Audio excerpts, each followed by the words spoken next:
Godt. Jeg vil faktisk gå i gang med lidt beskæring af æbletræet. Det er lidt forkert tidspunkt over at gøre det på, men jeg gør det nu alligevel. Og må lige se, hvor meget jeg tager. Det bliver nok kun lige et par grene, for jeg har ikke super meget tid, men jeg vil lige tage og lave lidt kort video omkring det. Så den med alle æblerne på der, den ryger for at give mere luft til de andre, og den peger lidt under det over. Så har vi den her i midten, den der. Den peger lige opad, og den skal over væk. Det er nok det, jeg tager lige nu. Så må jeg se, hvordan den ser ud.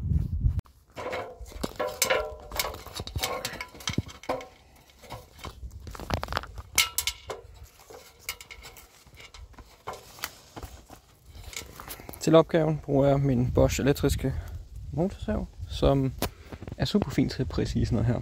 Så det er bare at komme i gang. Godt. Det er blevet tyndet meget ud.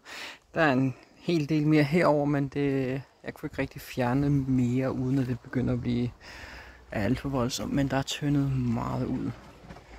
Og jeg tænker, at det gør, at der kommer mere luft. Der er lidt mindre frugter på. Så skal det rundt her. Lidt mindre frugter på, så de kan blive lidt større. Jeg håber så over, at med den øgede luftgennemstrømning, at der så er lidt mindre dyr i det, og fuglene har lidt nemmere ved at tage de dyr, der nu engang er.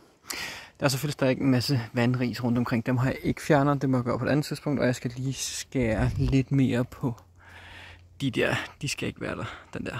Og der er en på bagsnået, den skal heller ikke være der, men jeg skal lige have dem ned. Men det bliver ikke lige nu. Lige nu skulle jeg bare lige have noget af det ned, imens jeg lige gik og ventede på noget andet. Og som man kan se, så er der en masse æbler, der nu er faldet af. Fordi nu er det faktisk... okay, ikke 100%, men det er godt nok tæt på, for jeg ser, der er en gren der. Den sidste gren med æbler på, så det kan være, at jeg lige ryster den. Men det er så de sidste æbler, og dem går jeg så lige og piller op af jorden, og så laver det til mosovn. Så ja, og kan lige vise affaldsbunken. Den ser sådan ud, så det er en tur til containerpladsen med det.